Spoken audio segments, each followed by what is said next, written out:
Auditions are necessary for the actor to secure work for themselves. Understanding professionalism and the techniques that go into preparing and performing high quality auditions is essential to maximise the chance of employment. I intend to reflect on my learning journey, having explored a wide range of employment contexts, and evaluate the appropriateness and effectiveness of my preparation methods and outcomes.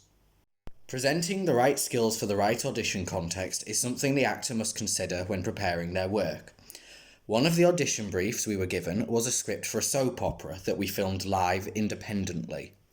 I was to play the role of a nondescript client interviewing a cleaner, Mark. Before starting any work on the script, I identified the needs of working on a TV soap context. I had to show a sense of social realism and focus on my inner monologue, action outside of the script, and subtlety. Clarifying the required skills for the context is essential in my opinion because different employment circumstances will require a different set of skills. The subtlety of screen acting is something that I've struggled with on the course, so keeping them at the forefront of my preparation seemed like an appropriate idea. I started work on the script by establishing some given circumstances based on the text. Many of these were obvious observations, but I thought they were necessary nonetheless. It is my belief that understanding who your character is and the circumstances that drive them to their position is a non-negotiable task that I should be performing on every single piece of work I get. To encourage the subtlety required for the camera, I began adding subtext to some of the lines from the script. I thought having specific subtextual thoughts would give me the aid I required to fuel my inner life and bring about impulsive action. This was also beneficial in letting me find truthful reactions and impressions that I could play towards Mark as the client. I could understand the journey in my thought process and assumed at this point I had a solid foundation to rehearse and act. After performing the live audition, I felt confident that I'd not pushed my behaviours and that I had met my intentions. When we reviewed the footage, however, this was not the case. I was given feedback to rein in my acting even further because it still felt like I was pushing at certain points.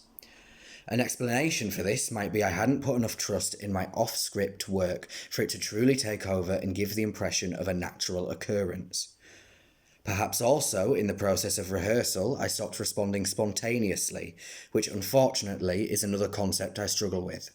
Nevertheless, despite needing to pay more attention to these areas, I personally think this was an improvement over my other film endeavours. Having a particular focus on the aforementioned concepts will hopefully help me develop the skills required for screen acting and nailing the screen auditions. I was also given a note to watch my posture on camera as I was fairly tense and my head was tilted. Sorry, I meant more so about your company. As you can see, the downward tilt of my head meant I looked somewhat villainous, which is not appropriate for this context. In this case, my intention was obstructed and I was not accessible to the camera or what would be the casting director. Being aware of these minor details is important as they can make a major difference on film. Perhaps when preparing my screen auditions, I should self-tape what I intend to perform so I can feed back on myself and optimise my chances for success before a live setting. In contrast to the subtle fine-tuning of film, the theatre requires an actor to openly energise and project their work out to an audience, which is a skill that must be displayed regardless of how the audition is viewed. A small duologue from the play Constellations was given to us as an audition brief. It was made clear to us that we would perform these with a partner that would be chosen on the day of the audition. Prior to even looking at the text, I decided to read the whole play. With some of the briefs we've been given, I've neglected to read the play in full because I struggle to concentrate through large reading periods and meander through text at a slow pace. Having read Constellations, however, I now think that reading the wider material is another non-negotiable task. The circumstances and journey of the character were essentially given to me for free, and I had a bundle of knowledge from which to begin acting. Significantly, Constellations also has a distinctive narrative structure, which rewinds the text to tell the same events under different circumstances. Had I not read the play, this knowledge would have been unknown to me, and my outcome would have likely suffered as a result. I came to my audition text and started breaking it down. Uniquely to constellations, I would mark first where the text rewinded, then I would try to find the points where different thoughts or decisions may have changed the events that followed. With these in place, I worked practically to find a set of objectives that might fuel my change in actions, picking one for each section. This meticulous dissection of the script helped to give me a clearer motivation for how and why I would play each section. This information on its own would have likely been enough to rehearse impulsive acting behaviours. However, I further analysed the script by actioning each line. My hope was that in doing this, I would have an understandable journey from one thought to the next, which I assumed would be valuable given the staccato nature of the script. Unfortunately, however, I might have used this technique in a way that made my acting choices inflexible. This was especially problematic on the day of the audition, since I had to work with a partner who I had not discussed my text with. Despite acting with them, I was not actively listening to them because I was so focused on recreating my own choices. I did not adapt my material to suit the responses my partner was giving me. Fortunately, we had very similar interpretations of the script, but in other scenarios I understand I might not be so lucky. Something my tutor mentioned in a review session was that it is important to do the work on the script, but you have to be prepared to let that go if the occasion presents itself. Adaptability is a valuable skill to an actor and will give one much more control in an audition scenario. I think an effective middle ground here would be to primarily focus on the circumstances and inner life of a character when preparing my material. It could easily give me information to base my acting around, even under time constraints, while simultaneously giving me the freedom to explore and make new discoveries with the text, allowing for adaptability in the moment. I would also like to point out that in this clip, my expressions are fairly inaccessible because of my hair covering my face. This limitation to accessibility is not a good enough standard and could very well be the cause of a lost job. I need to make sure in future auditions that myself and my acting is completely open at all times to be judged by the director. Another great example of where adaptability proves useful is workshop auditions. In one of our briefs, we were given autonomy over a monologue for either Caliban or Ariel from The Tempest. We would have to work on these monologues independently to show after a workshop-styled audition process. I broadly researched the context and backstory for both characters in the wider narrative and decided to put more focus on Caliban. His primitive story and upbringing, as well as the gnawing feeling that comes from hatred for what he sees as a thief, Prospero, was enticing and inspired me to act. As for my audition piece, I chose his declaration of his plan to kill Prospero, as I thought this was a pivotal point for the character and would be exciting to play. I was largely led by what I found myself interested in because I'd assumed that material would be the easiest to step into and use to characterise myself. I researched more into the personality of Caliban and tried to relate these to the context of his circumstances. To further embed this, I honed in on the specific context of the scene so I could understand as much as possible about his position. This was useful to help me find the thought process of Caliban and understand his psychological journey to get to this point. I proceeded to analyse my scripts line by line and attach a thought to each one so that each moment had a place to come from. Once we were in the audition room, we started with the workshop material.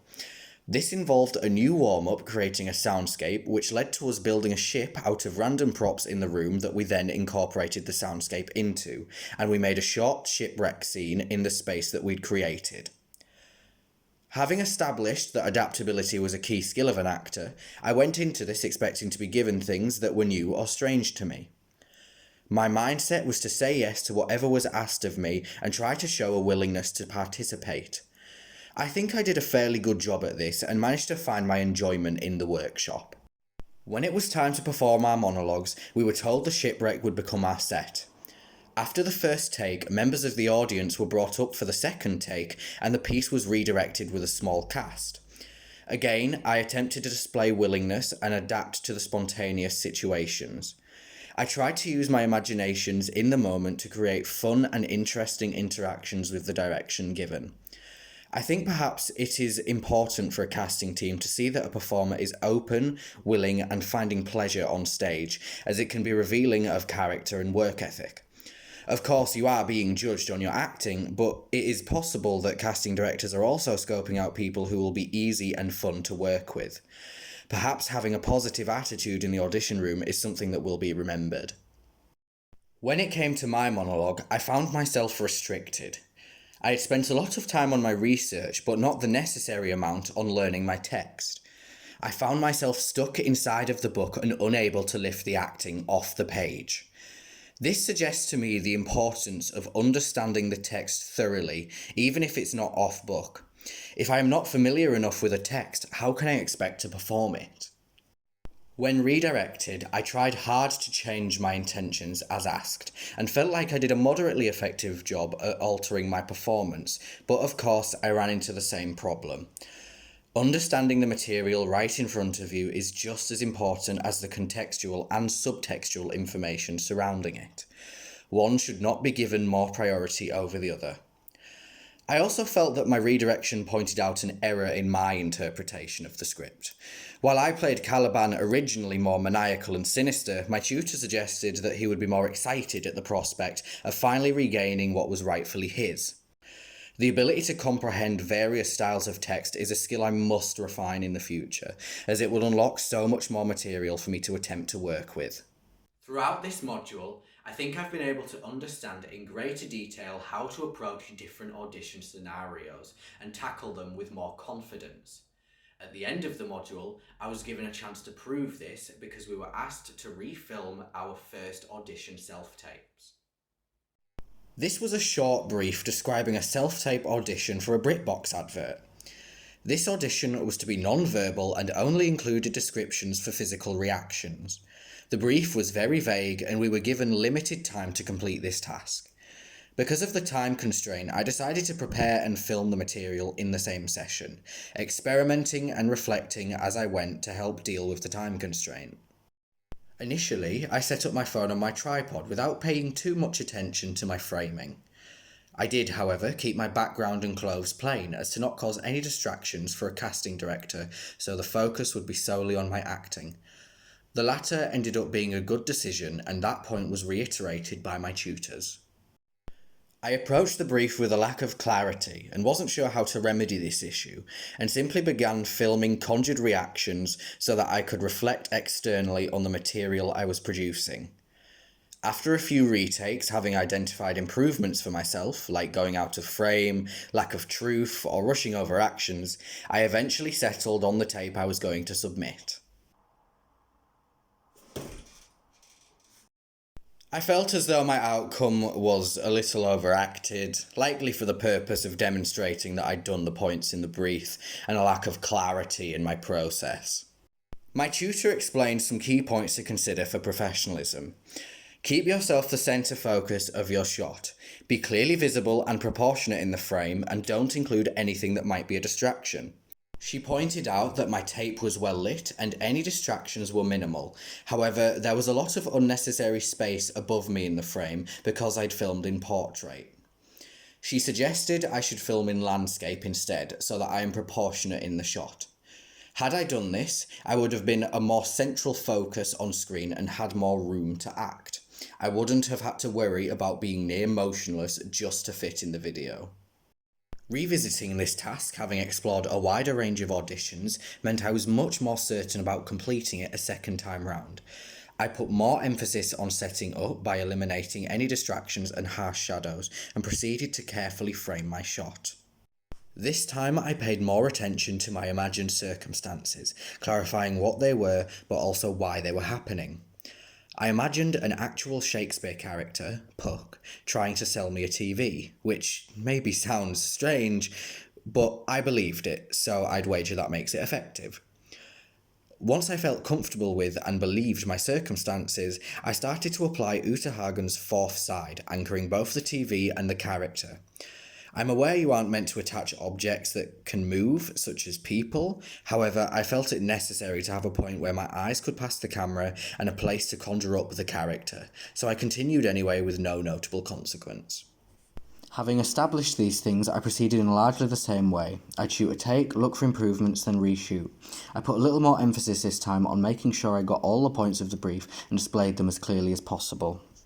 This outcome, in my opinion, was much more believable and not as overplayed as the first. I'd attempted to create the professionalism I was made aware of the first time, and even remembered to shoot landscape. I do think because of these seemingly small things, it was a stronger attempt at the same audition. The fact that I went into the process with a much clearer idea of how to approach the material suggests to me a display of progress. The mock audition module has given me the knowledge I need to research, rehearse, and perform effective audition material, and has made clear to me my areas for development. I will continue to improve my audition technique so that I can find and earn employment in my future career.